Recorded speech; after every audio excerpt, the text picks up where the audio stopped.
Busquen el bien y no el mal para que vivan, y el Señor estará con ustedes. Honor y gloria a ti, Señor Jesús. Honor y gloria a ti, Señor Jesús. Honor y gloria a ti, Señor Jesús.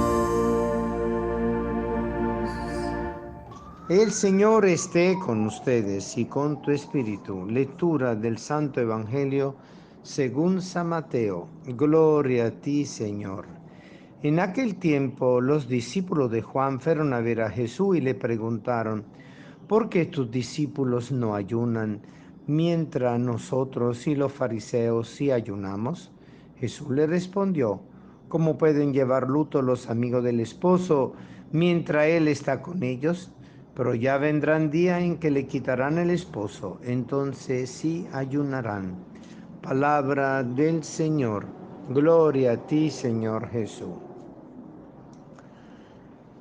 Nuestro Señor, a responder de esta manera a la pregunta de los discípulos de Juan, que obviamente llevaban una actitud muy penitencial, al estilo del mismo Juan el Bautista, y los discípulos de los fariseos le preguntan que por qué no ayunan y no ayunaban los discípulos que le seguían a él. Y la respuesta de Jesús fue muy contundente. Lo plantea desde el misterio pascual. El misterio pascual es Cristo que viene a realizar plenamente toda la obra de purificación y de penitencia para la salvación de la humanidad a través de su pasión, muerte y resurrección. Y por lo cual Él no necesita en ese momento, mientras se está preparando el camino final, de lo que es el encuentro definitivo con el misterio de la cruz, no es necesario el ayuno. Ya el ayuno es el dejarlo todo para seguirle a Él. Ese era el ayuno de sus discípulos.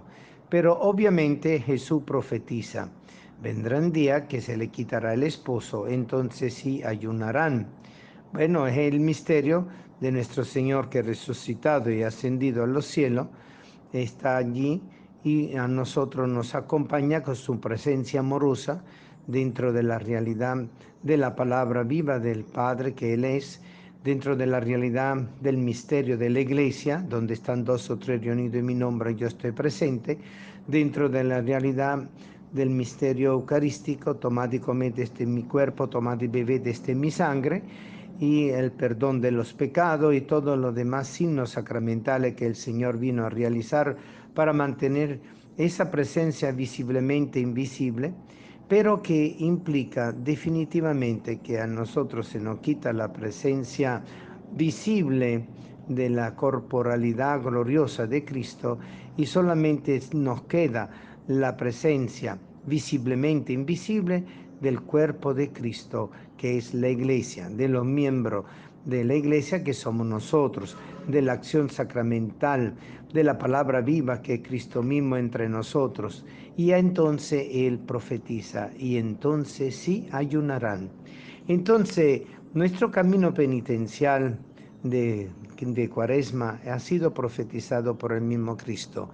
Nosotros seguir purificando el camino de la Iglesia junto con Cristo, viviendo los misterios de su pasión, muerte y resurrección, viviendo los misterios de los 40 días en el desierto, viviendo los misterios de su ministerio público, viviendo los misterios de su vida oculta en Nazaret, viviendo los misterios de su concepción y natividad, viviendo todo lo que es justamente el camino que el Señor ha venido a establecer con Él mismo de la verdad eterna, de la salvación.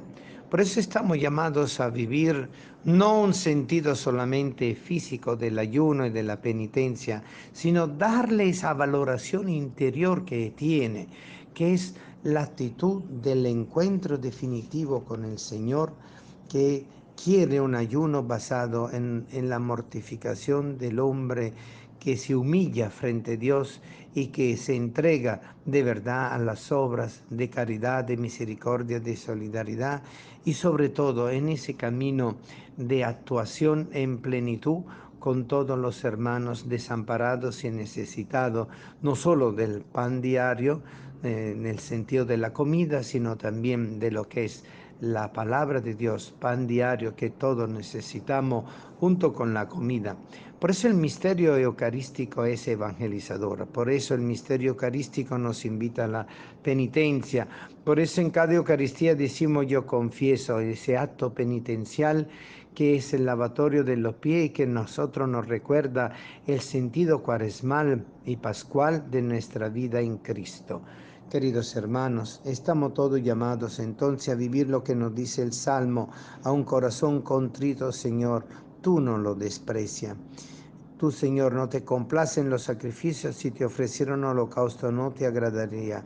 Un corazón contrito te presento y un corazón contrito tú nunca lo desprecias. No con esto el Salmo está negando los sacrificios, el sacrificio eucarístico del altar y de la inmolación de Jesús en la cruz, sino que está afirmando el sentido mismo de ese sacrificio, que es el ofrecimiento de un corazón arrepentido, humillado y abierto a la acción de Dios.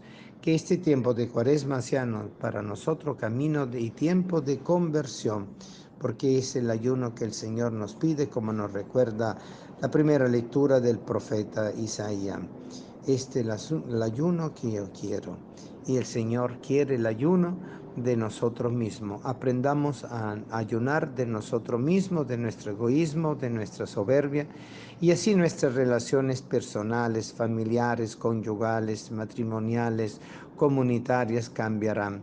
La conversión es un proceso de cambio de la persona, pero también es una fuerza renovadora de la sociedad y de la misma iglesia hasta que Cristo vuelva. Amén.